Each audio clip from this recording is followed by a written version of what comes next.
प्यारे विद्यार्थियों, आज का हमारा संस्कृत कार्यपत्रक संख्या 24 संकल्पः सिद्धिदायकः पाठ से है। संकल्पः सिद्धिदायकः का मतलब होता है सिद्धि प्रदान करने वाला संकल्प।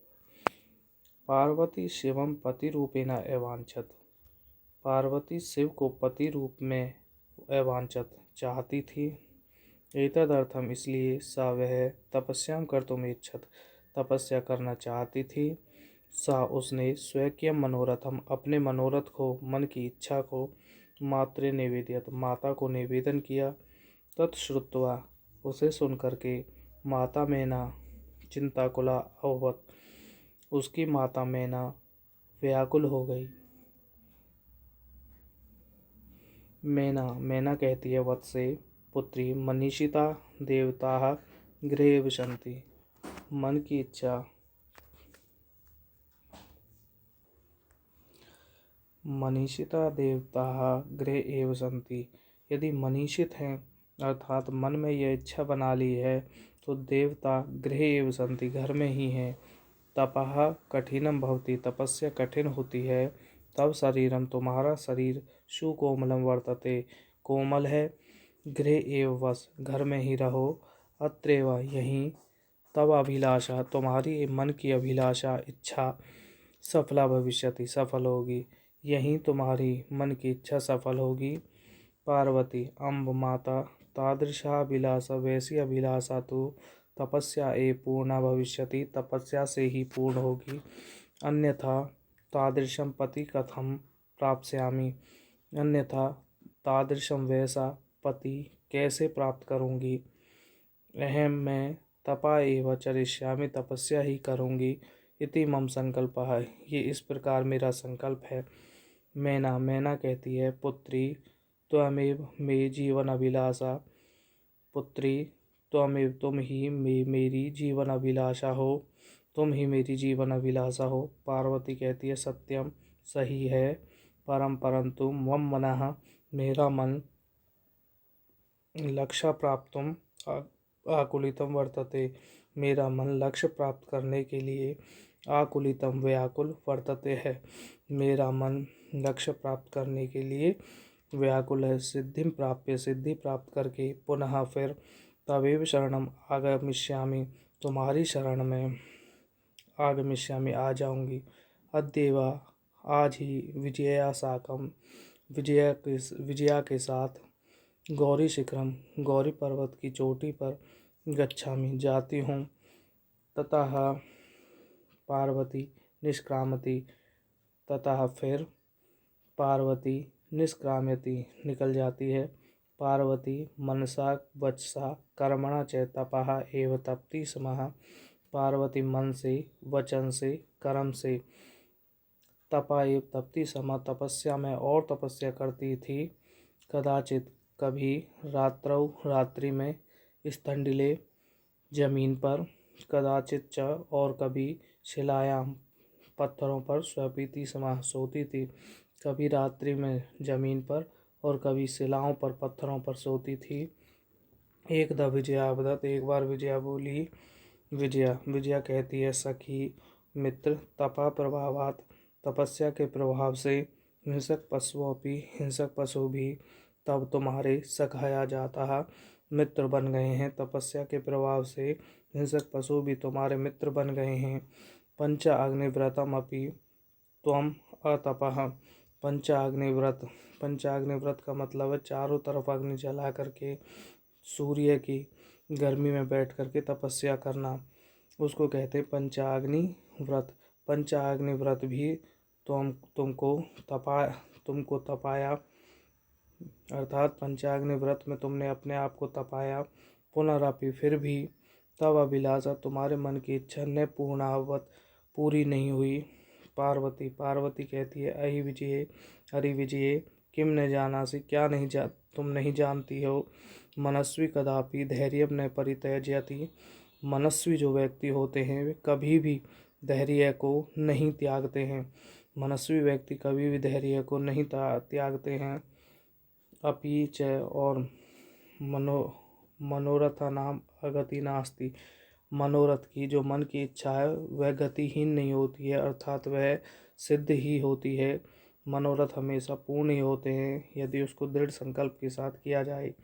विजया विजया कहती है, तुम वेदम अधितवती, तुमने वेदों को पढ़ा। यज्ञम संपादितवती, यज्ञों को संपादित किया।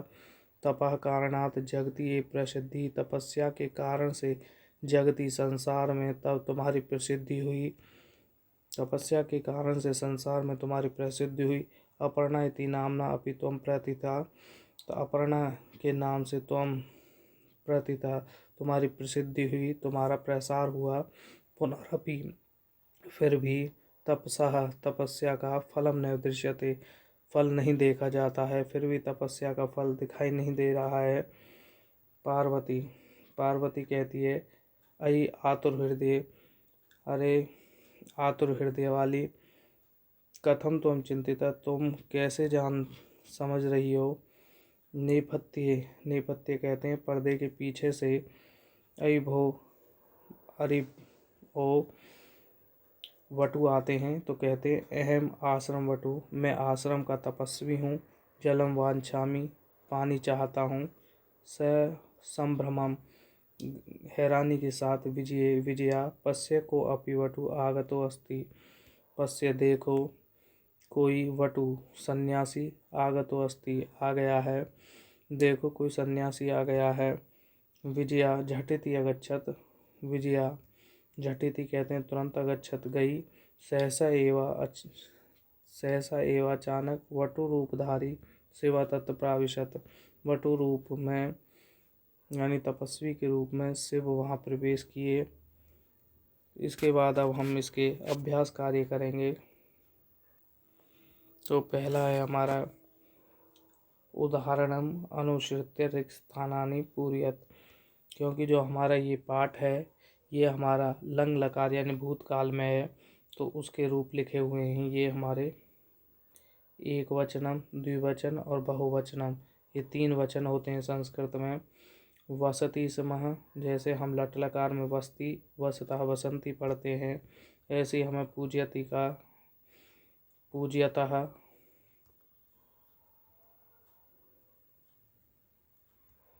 पूज्यतः समः जरूर लगाएंगे।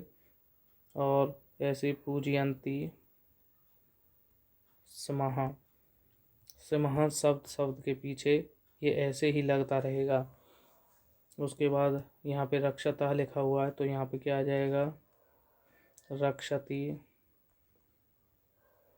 रक्षतः, रक्षति स्म, रक्षता स्म, रक्षन्ति स्म, स्म सबके साथ आएगा। चरति स्म, चरतः स्म हमने बताया सबके साथ लगाना है हमें।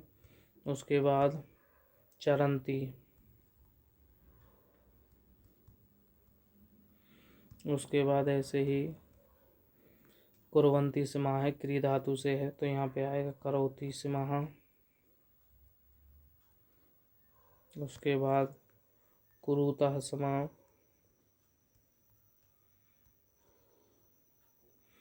और ऐसे ही कुर्वन्ति स्म। उसके बाद हमारा मध्यम पुरुष में दिया गया है।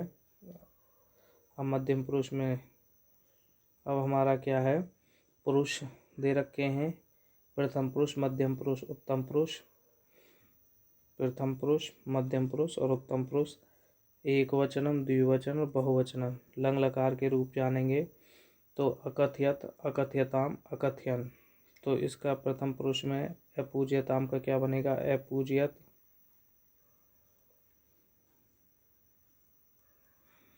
अपूज्यत बन जाएगा।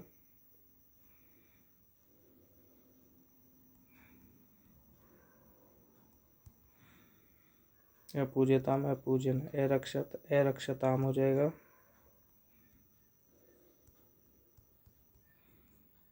उसके बाद अरक्षण। उसके बाद मध्यम पुरुष में हमें क्या दे रखा है, ये उदाहरण है, एवसा, एवस्तम, एवसत। तो हम पूज्यतम का क्या लिखेंगे,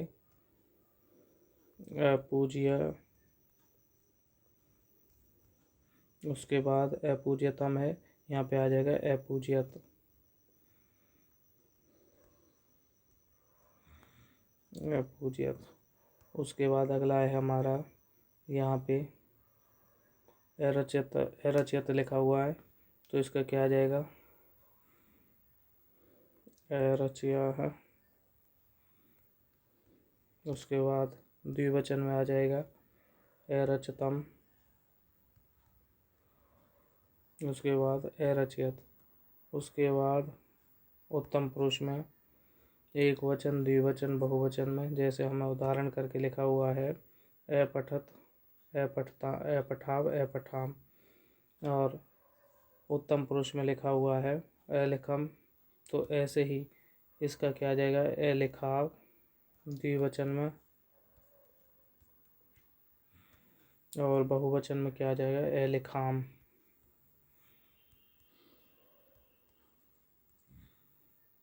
ऐसे ही हमारा रच धातु का लिखा हुआ है यहाँ पर, तो क्या लिखेंगे रच यम, रचयाव, रचयाम लिखा ही हुआ है।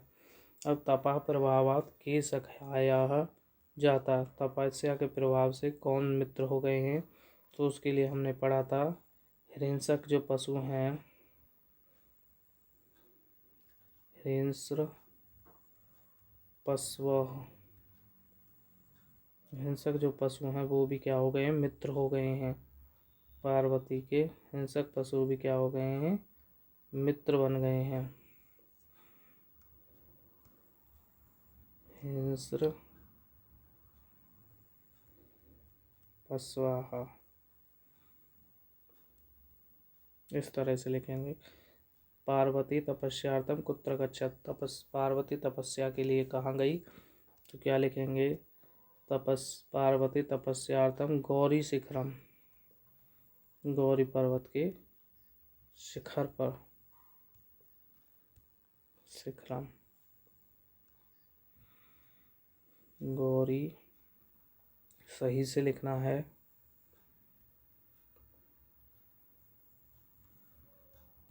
गौरी शिखरम गच्छत। धन्यवाद।